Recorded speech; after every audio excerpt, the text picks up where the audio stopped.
ఈ వారం రోజుల్లో జరిగిన వార్తా విశేషాలను మీకు అందించే వార్తావాహిని కార్యక్రమానికి స్వాగతం. ఆయుష్ మంత్రిత్వ శాఖ అఖిల భారత ఆయుర్వేద కాంగ్రెస్ సహకారంతో మహారాష్ట్రలోని బుల్దానా జిల్లా షెగావ్లో నిర్వహించిన 4 రోజుల జాతీయ ఆరోగ్య ఉత్సవాన్ని రాష్ట్రపతి ద్రౌపది ముర్ము బుధవారం ప్రారంభించారు. ఈ సందర్భంగా జరిగిన సభలో రాష్ట్రపతి ఆరోగ్యం ప్రాముఖ్యతను వివరిస్తూ ఆయుర్వేదం, యోగా తదితర ఆయుష్ వ్యవస్థలు వ్యాధుల చికిత్సకే పరిమితం కాదని, ఇవి సమగ్ర ఆరోగ్య నిర్వహణ శాస్త్రాలని స్పష్టం చేశారు. వ్యాధి నివారణ కంటే ముందు జాగ్రత్త ఉత్తమం అనేది విశ్వవ్యాప్తంగా ఆమోదించబడిన వాస్తవమని పేర్కొన్నారు. క్రమం తప్పకుండా వ్యాయామం, సరైన ఆహారం, సమతుల్య జీవన శైలి వంటివి ఆవశ్యకమని వివరించారు. ప్రపంచవ్యాప్తంగా ప్రజలు ఒత్తిడి లేని ఆరోగ్యకరమైన జీవన శైలి కోసం యోగాను అవలంబిస్తున్నారని రాష్ట్రపతి పేర్కొంటూ, आजकल प्रिवेंटिव स्टेप्स जैसे नियमित व्यायाम, उचित खान पान और संतुलित जीवन शैली पर बोल दिया जा रहा है. बीमारियों की रोकथाम में समेकित चिकित्सा पद्धति का महत्व आज पूरा विश्व समझ रहा है. तनाव मुक्त और स्वस्थ जीवन शैली के लिए विश्व भर में लोग योग का अपना रहे हैं. సాంకేతికత, సంస్కరణలు, ఆర్థిక స్వావలంబనకు వికసిత్ భారత్ అనే అంశంపై దృశ్య మాధ్యమం ద్వారా జరిగిన బడ్జెట్ అనంతర వెబినార్లో ప్రధానమంత్రి నరేంద్ర మోదీ శుక్రవారం ప్రసంగించారు. సాంకేతిక ఆధారిత పాలనను విస్తరించడం ద్వారా దేశం సంస్కరణల దిశగా పయనిస్తోందని అన్నారు. సంస్కరణల ద్వారా సరళీకృత ప్రక్రియలు, మెరుగైన వ్యాపార నిర్వహణకు ప్రభుత్వం కృషి చేస్తుందన్నారు. కృత్రిమ మేధ, బ్లాక్ చైన్, డేటా అనలిటిక్స్లను విస్తృతంగా ఉపయోగించడం ద్వారా పారదర్శకత, వేగం, జవాబుదారీతనం పెంచాలని స్పష్టం చేశారు. 11 సంవత్సరాల క్రితం బడ్జెట్లో మౌలిక సదుపాయాలకి కేవలం 2 లక్షల కోట్ల రూపాయలు మాత్రమే కేటాయించారని, కానీ తాజా కేంద్ర బడ్జెట్లో అది 12 లక్షల కోట్ల రూపాయలు దాటిందని ప్రధానమంత్రి వివరిస్తూ, 11 साल पहले पब्लिक कैपेक्स के लिए बजट में लगभग 2 लाख करोड़ रुपए का प्रावधान था. मौजूदा बजट में ये बढ़कर लगभग 12 लाख करोड़ रुपए के पार हो गया है. इतने बड़े पैमाने पर सरकारी निवेश होना प्राइवेट सेक्टर के लिए भी एक स्पष्ट संदेश है. మారుతున్న ఉగ్రవాద ముప్పులను ఎదుర్కోవడానికి, వాటిని నిరోధించడానికి కేంద్ర హోం వ్యవహారాల మంత్రిత్వ శాఖ ప్రహార్ పేరుతో కొత్త జాతీయ ఉగ్రవాద వ్యతిరేక విధానం, వ్యూహాన్ని సోమవారం ఆవిష్కరించింది. ఉగ్రవాద ముప్పుల స్వభావం మారుతూ కొత్త సవాళ్లు ఎదురవుతున్నప్పటికీ ఉగ్రవాదాన్ని అన్ని రూపాల్లోనూ ఎదుర్కొనటంలో దేశం సిద్ధంగా ఉందని మంత్రిత్వ శాఖ తెలిపింది. భారతదేశం ఎప్పుడూ ఉగ్రవాద బాధితులకు అండగా నిలుస్తుందని పేర్కొంది. ఉగ్రవాదంపై దేశం అనుసరిస్తున్న జీరో టాలరెన్స్, ఏమాత్రం ఉపేక్షించకపోవడం విధానానికి ఇదే సూత్రమని హోం మంత్రిత్వ శాఖ తెలిపింది. ఢిల్లీలోని ప్రధానమంత్రి నూతన కార్యాలయం సేవా తీడులో కేంద్ర మంత్రివర్గం ప్రధానమంత్రి నరేంద్ర మోదీ అధ్యక్షతన మంగళవారం సమావేశమయ్యింది. ఈ సమావేశ నిర్ణయాలను కేంద్ర సమాచార, ప్రసార శాఖ మంత్రి అశ్విని వైష్ణవ్ పాత్రికేయులకు వెల్లడించారు.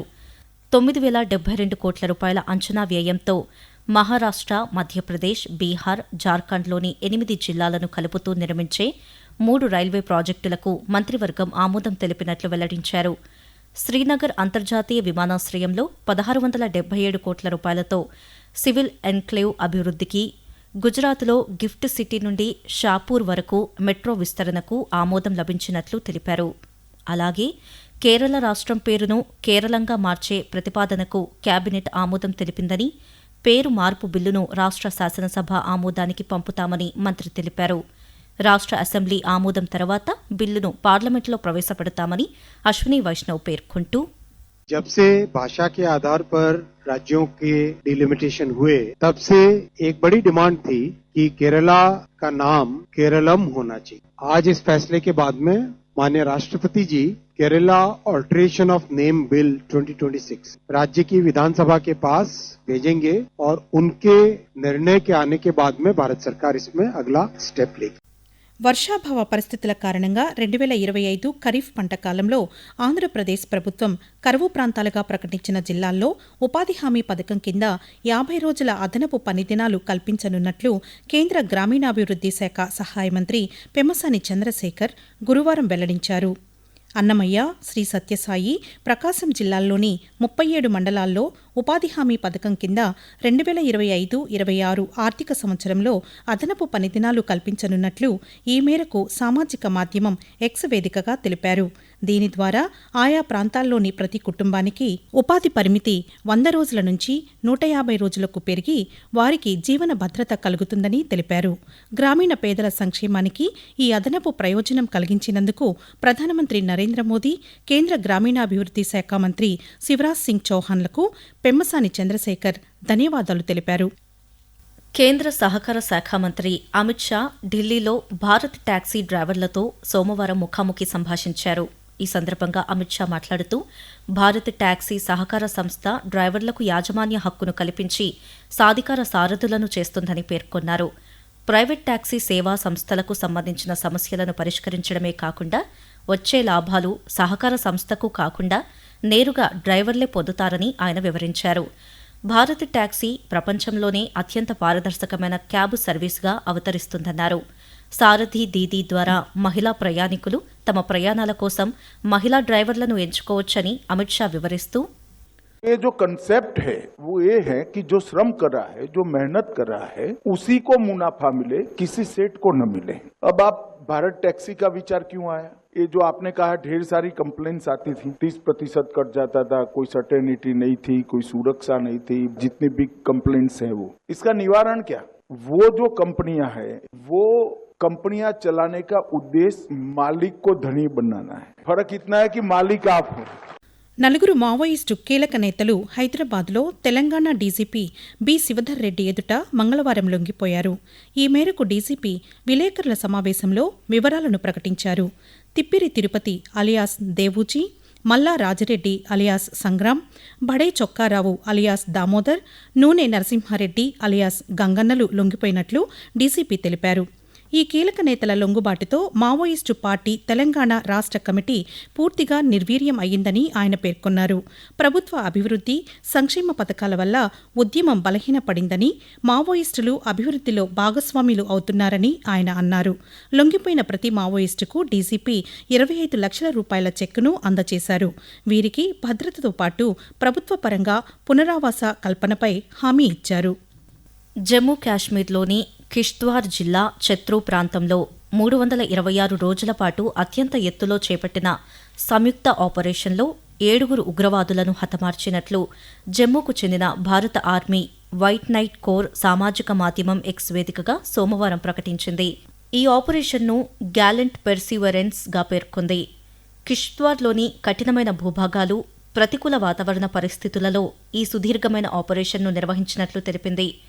పౌర, సైనిక నిఘా సంస్థలు అందించిన సమాచారం ఆధారంగా భద్రతా దళాలు, జమ్మూ కాశ్మీర్ పోలీస్, సీఆర్పీఎఫ్లతో సమన్వయం చేసుకుంటూ ఈ దాడులు జరిపాయి.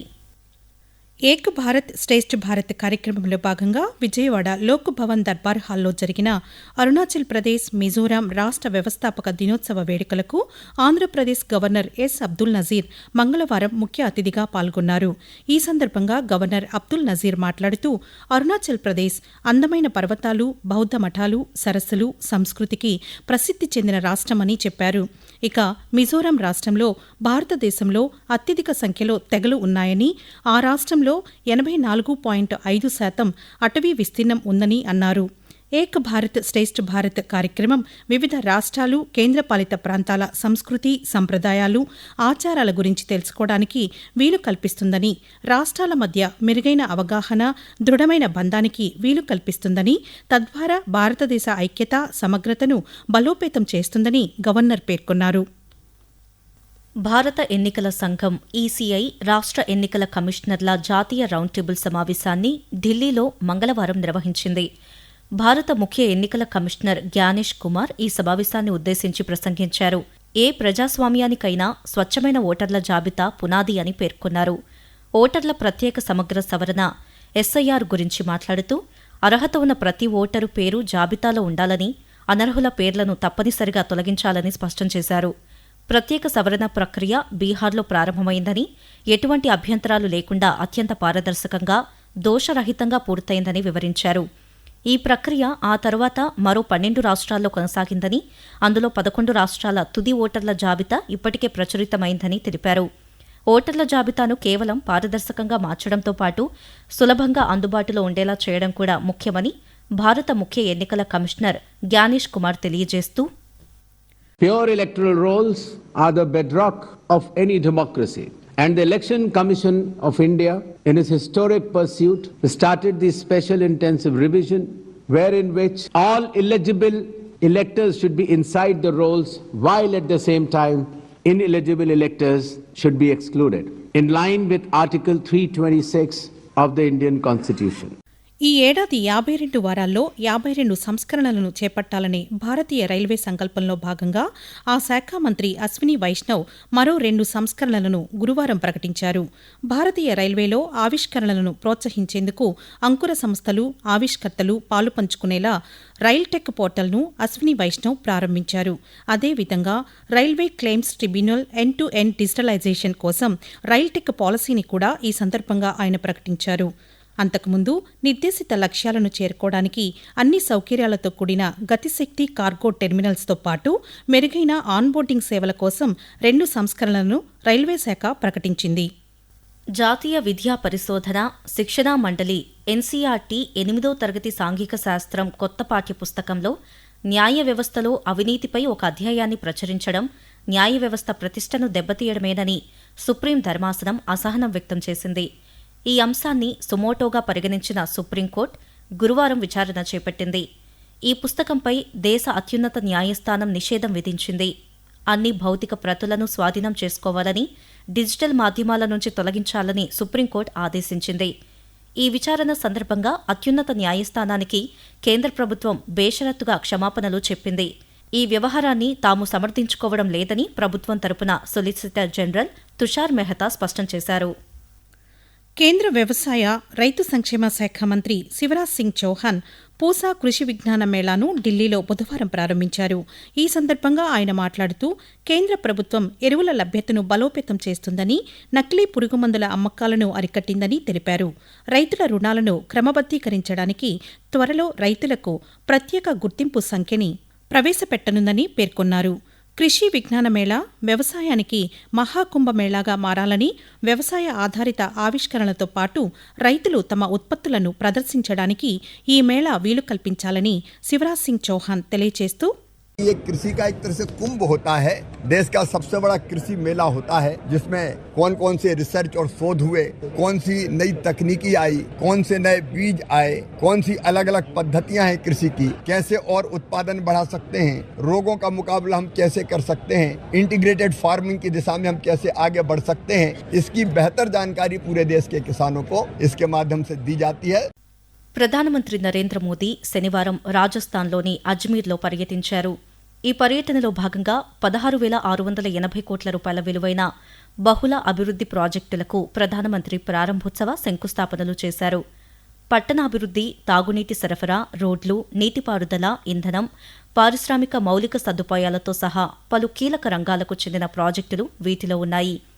అలాగే వ్యాధి నిరోధక ఆరోగ్య సంరక్షణను బలోపేతం చేయడం, మహిళల శ్రేయస్సును పెంపొందించే లక్ష్యంలో భాగంగా ప్రధానమంత్రి 14 సంవత్సరాల వయసు గల బాలికలకు హ్యూమన్ పాపులోమా వైరస్ హెచ్పీవీ టీకా కోసం దేశవ్యాప్త ప్రచారాన్ని ప్రారంభించారు.